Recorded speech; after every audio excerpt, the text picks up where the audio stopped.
नमस्कार, राज की बात में आपका स्वागत है। कर्नाटक चुनाव का परिणाम अब आने वाला है। लगभग रुझानों में यह पता चल रहा है कि कांग्रेस पार्टी जीत की ओर बढ़ रही है, बहुमत की ओर बढ़ रही है और भारतीय जनता पार्टी को नुकसान हुआ है। मतलब हार जीत कांग्रेस और भारतीय जनता पार्टी के बीच देखा जा सकता है, लेकिन पर्दे के पीछे कुछ और चल रहा है। यह हार जीत भाजपा और कांग्रेस की नहीं है, बल्कि यह हार जीत हिंदुओं और हिजाब गैंग का है। एक तरफ हिजाब गैंग जश्न में डूबा हुआ है, तो दूसरी तरफ हिंदू जो कंफ्यूज्ड कौम है कर्नाटक में मातम मना रहा है। और उसमें भी कुछ लोग पछता रहे हैं इस बात को लेकर कि उन्होंने पहले क्यों नहीं समझा कि यह जीत हार या फिर ये राजनीति धर्म से अलग नहीं है।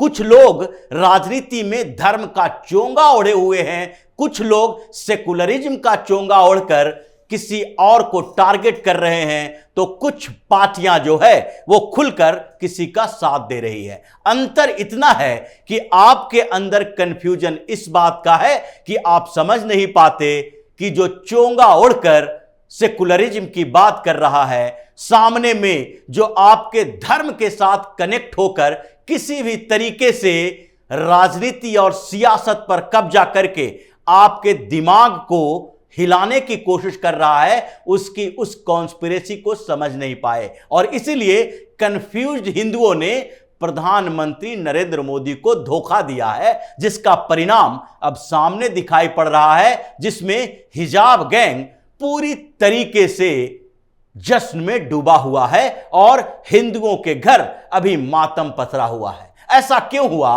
और किस आधार पर यह कहा जा रहा है, इसके पीछे की सच्चाई को समझना जरूरी है। अगर कर्नाटक के चुनाव की बात करें तो वहां पर एक वैचारिक मतभेद स्पष्ट तौर पर दिख रहा था। पिछले चुनाव के बाद ही जब भारतीय जनता पार्टी की सरकार बनी और इस चुनाव से एक साल पहले एक बड़ा मुद्दा कर्नाटक में छाया और वो था हिजाब का मुद्दा, यानी कि कॉलेज में हिजाब पहनकर जाना जरूरी है या नहीं, या फिर कॉलेज के अंदर एक यूनिफॉर्म जो होता है जो उसके लिए निर्धारित किया जाता है, उसकी अहमियत धार्मिक पोशाक से ऊपर है या नहीं। इस बात की चर्चा हुई और पूरा का पूरा हिजाब गैंग सड़क पर उतर आया। यहां तक कि कर्नाटक में विवाद ये बढ़ता बढ़ता पूरे देश में हिजाब के ऊपर चर्चा होने लगी और फिर यह मामला कोर्ट में भी पहुंच गया।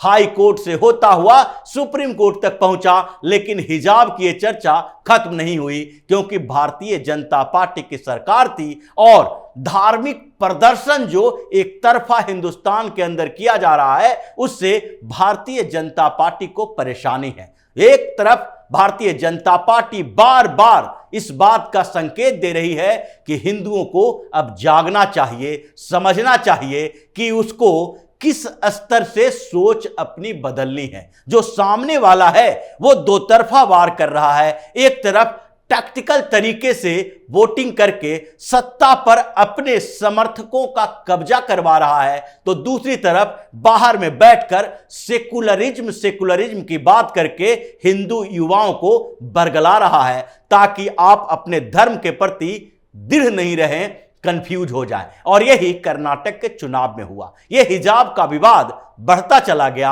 और यह हिजाब का विवाद एक बड़ा विवाद रहा कर्नाटक चुनाव के लिए, क्योंकि एक तरफ मुस्लिम जो थे वो पूरी तरीके से सोच रहे थे कि भारतीय जनता पार्टी को किसी भी तरीके से हराना है और उस हराने के उस प्रोसेस में उसे पता था कि किस पार्टी को वोट देनी है, क्योंकि यह हार जीत भारतीय जनता पार्टी और कांग्रेस की नहीं है, यह हार जीत हिंदू और मुसलमानों के बीच की है। भले ही हिंदू इस बात को समझ नहीं पाए कर्नाटक के, वो कंफ्यूज रहे और उसने बार बार एक ही रास्ता अपनाया जो दिल्ली में अपनाया, जो पश्चिम बंगाल में अपनाया, वही कर्नाटक में अपनाया। और इसीलिए जब चुनाव का समय आया तो वहां पर मुसलमानों ने यह सोचना शुरू कर दिया कि किस पार्टी को वोट देनी चाहिए जो भारतीय जनता पार्टी को हरा दे। यह इसलिए कहा जा रहा है क्योंकि वहां पर एआईएमआईएम के भी कैंडिडेट थे, आम आदमी पार्टी के भी कैंडिडेट थे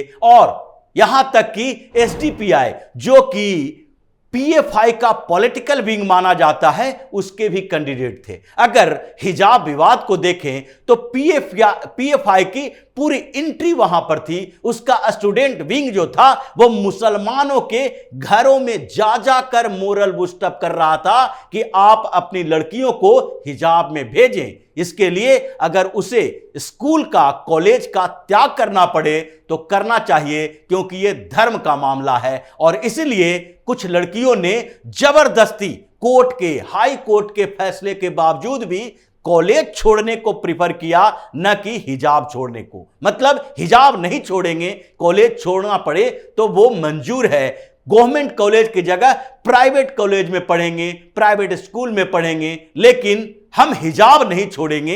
ये पीएफआई का माइंड वॉश किया हुआ था और पीएफआई पर प्रतिबंध लगने के बाद भी कर्नाटक में हंगामा हुआ। और इन लोगों ने जिस तरीके से लामबंदी की उसमें ओवैसी जैसी कठोर मुस्लिम, जो मुस्लिम समर्थकों की राजनीति करता है, उसे भी आखिरकार इन मुसलमानों ने छोड़ क्यों दिया। इसके पीछे का रीजन यही है कि ये जानते हैं, ये कौम को पता है कि हमारा समर्थक अगर कोई है केंद्र में या राज्य स्तर पर और जिसकी सत्ता में हम सुरक्षित ही नहीं रहेंगे, हम अपने एजेंडे को चलाने में कामयाब भी रहेंगे। जो साजिश पिछले 70 साल से कर रहे हैं उस साजिश को आगे भी बढ़ाएंगे, तो वो है कांग्रेस पार्टी। क्योंकि कांग्रेस की सरकार तुष्टीकरण की सरकार है। कांग्रेस के नेता पहले तो थोड़े कंफ्यूज हुआ करते थे, लेकिन अब जो शीर्ष नेतृत्व है वो कंफ्यूज नहीं है, वो पूरी तरीके से हिंदू विरोधी है,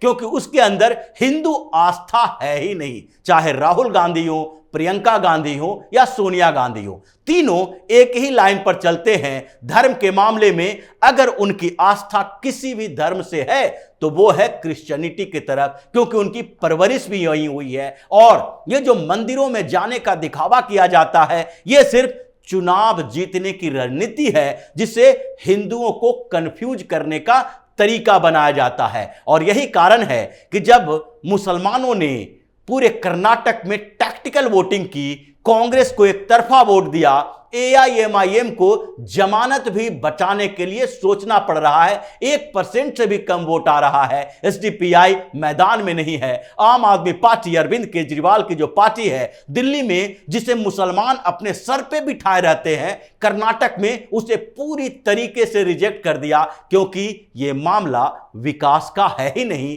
यह मामला पूरी तरीके से विचार का है। और यही कारण है कि मुसलमानों ने एकजुट होकर वोट दिया और हिंदू पूरी तरीके से कंफ्यूज रहे। उसे लगता रहा कि कांग्रेस या भारतीय जनता पार्टी, दो पार्टियों की सरकारें यहां बनेगी।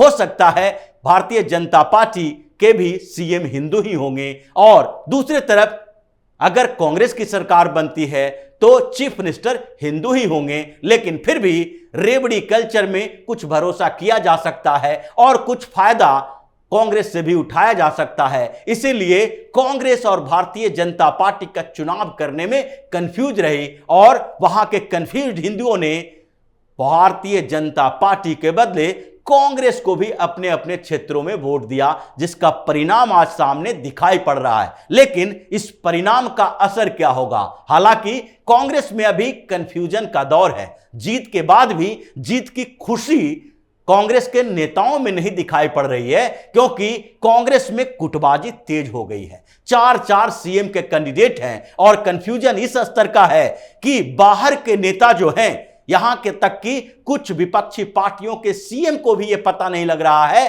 कि अगला कर्नाटक का सीएम कांग्रेस से किसे बनाया जाएगा।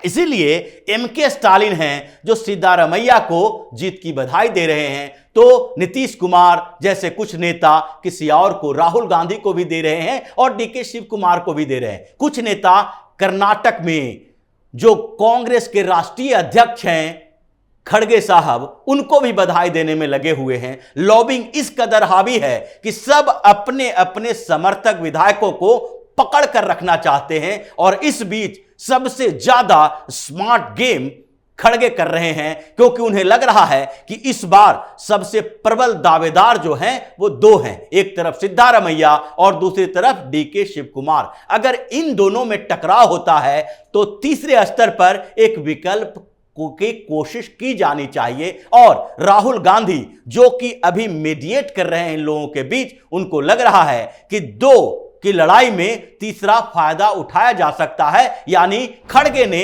सारे विधायकों को बेंगलुरु आने का बात कह दी है, जो जीत कर आएंगे। जिन जिन लोगों का ट्रेंडिंग हो रहा है, जो जीत की तरफ बढ़ रहे हैं और जो जीत चुके हैं, उनके लिए सारी व्यवस्था की जा रही है, रिसोर्ट में बुलाया जा रहा है और उन लोगों को नजरबंद करके रखा जा रहा है कि दूसरे जो नेता हैं, या सिद्धारमैया हो या डीके शिव कुमार हो या डॉक्टर जी परमेश्वर हो या फिर और कोई जो छोटे छोटे डिस्ट्रिक्ट लेवल पर ग्रुप बनाए हुए हैं, इन लोगों का आपस में कम्युनिकेशन ना हो, किसी के ऊपर दबाव ना हो। लेकिन फिर भी खड़गे की नजर सीएम की कुर्सी पर है और वो चाह रहे हैं कि कांग्रेस में विवाद हो, तत्काल समाधान ना हो, लड़ाई इतनी बढ़े कि फिर से ये कहा जाए कि अभी जो एक दलित चेहरा हमने कांग्रेस के लिए लाया राष्ट्रीय अध्यक्ष के तौर पर, उसी दलित चेहरे को अब सीएम के पोस्ट पर अगर कर्नाटक में लाएंगे और पूरे देश में घूम घूम कर बताएंगे कि जिस तरीके से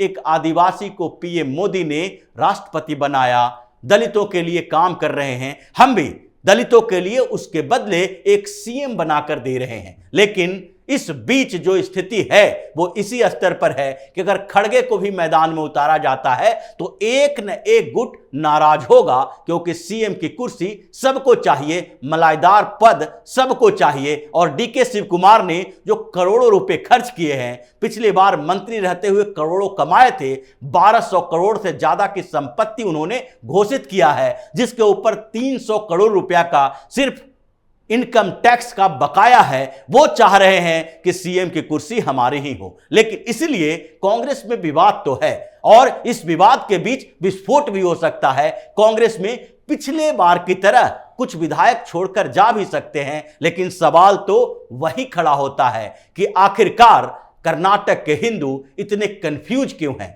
जहां पर मुस्लिम इस तरीके से आक्रामक हैं कि वो टैक्टिकल वोटिंग कर रहे हैं, विकास की बात नहीं, भ्रष्टाचार की बात नहीं, बल्कि विचार के आधार पर वोट कर रहे हैं। तो वहां पर हिंदू कब तक कंफ्यूज रहेंगे? अगर एक साल और कंफ्यूजन का दौर रहा और 2024 के लोकसभा चुनाव में भी हिंदुओं ने इसी तरीके से कंफ्यूजन में वोटिंग की, तो फिर अगले कुछ सालों तक इतना बड़ा पछतावा होगा कि फिर वापस देख नहीं पाएंगे। तो इसी तरह की खबरों के साथ फिर से हाजिर होंगे। तब तक के लिए बने रहिए हमारे साथ और देते रहिए हमें सहयोग, ताकि इसी तरह की खबर हम आपके लिए लाते रहें। धन्यवाद।